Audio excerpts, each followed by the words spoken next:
Thank you. I guess I'll talk a little bit myself. I'm Josh Hoy. That's my father there. It's all his fault if I did, or credit. But I guess my personal experience with bison, I remember growing up seeing the Bell Brothers herd and the bison at Maxwell and very excited when the Nature Conservancy got some there at the park and all. We've had some bison in the past, partnered with some neighbors, Brian Obermeyer. I think Tony might know him. We got out of the bison a few years ago. It's kind of a rich man's hobby in some ways. It's hard to make money at, but you talked about the false economy of the human economy, as opposed to nature's economy. I guess I'll address that right now. Bison in nature are 50-50 male and female. They reproduce every other year or so. That doesn't work very well in modern agriculture. Modern agriculture or conventional agriculture has very thin margins and is extractive by nature. You have to make a profit, to keep going, you have to extract a lot. And that's hard to do on the backs of a bison. Easier to do with cattle. That's why there are a lot more cattle than bison now. But that said, you can use cattle as surrogates for bison in some ways.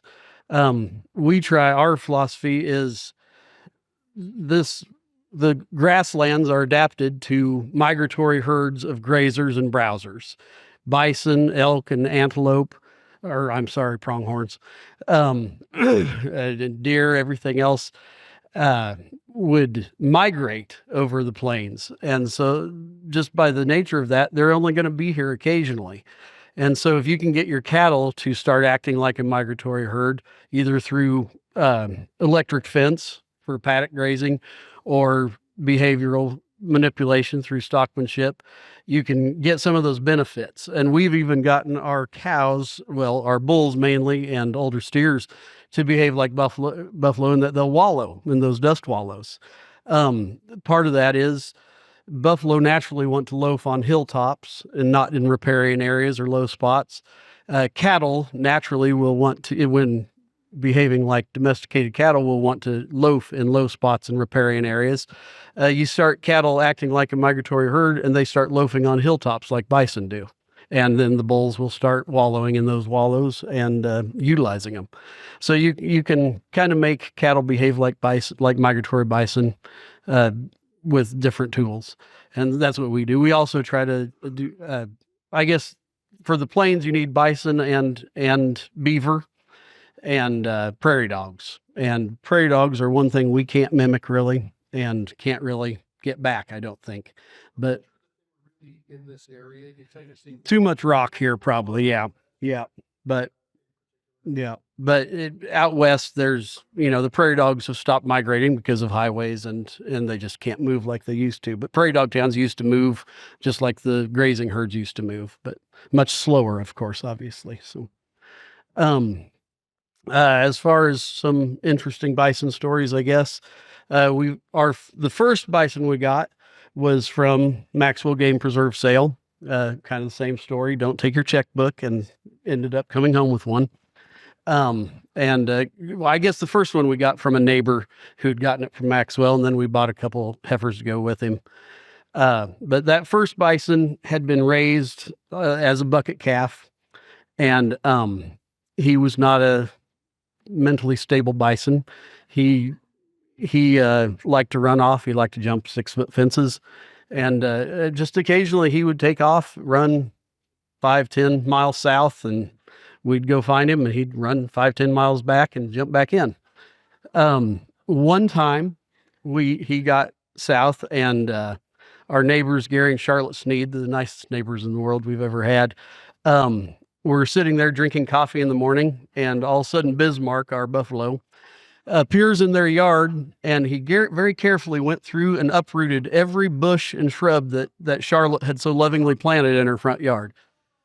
Did not appreciate that day. Don't appreciate it either. Yeah, that.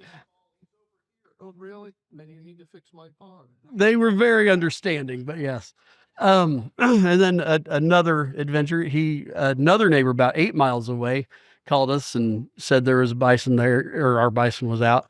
Went down and she had been hanging sheets on the clothesline, and he was standing, or he went out to get sheets off the clothesline, and he was standing between the sheets for some reason. And when she took one down, it scared her nearly to death.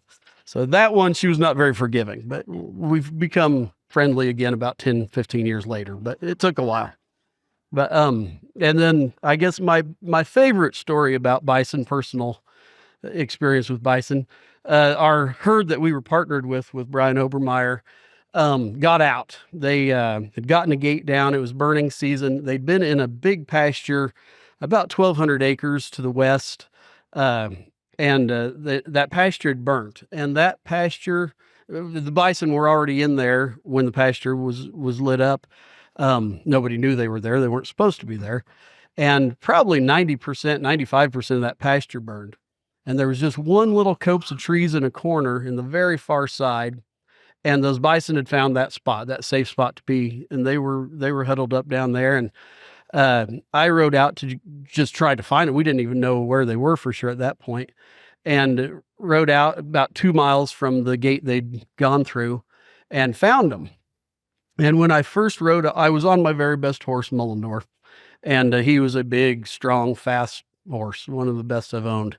But I rode up near them. They were in a low spot in those trees, and I came out, and they came running out, very excited to see me, just because they were a little traumatized and worked up over the fire going past them.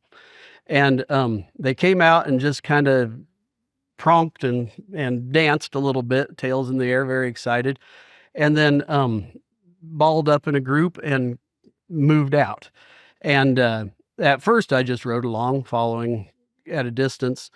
And pretty soon they decided they didn't want to travel anymore. So I went down and I just nudged them a bit at a distance with, like you say, your eyes can move bison better than anything else.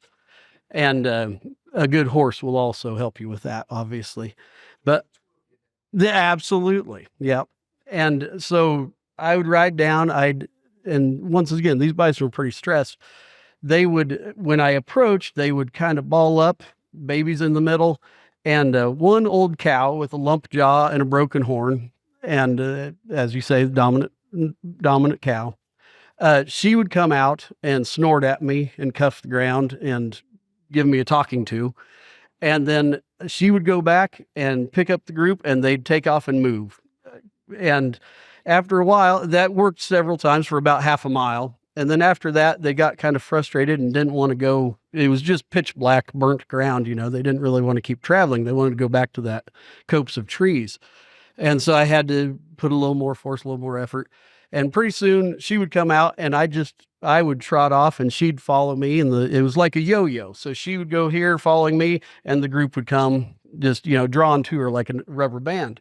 And I did that 3/4 of the way across that pasture.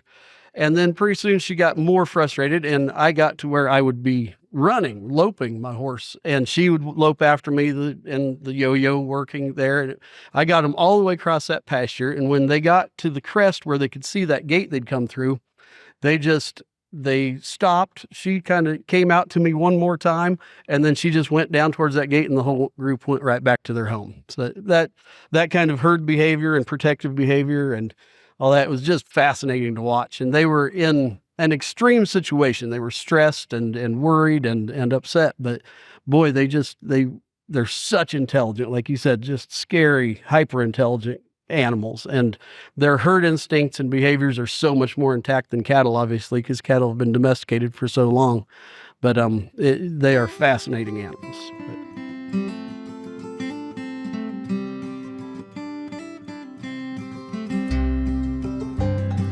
Westward we go toward the last buffalo, to the high plains of sturdy short grass, where the great southern herd still a sight beyond words, as it covers the prairie so vast. On the Plum Creek and Turkey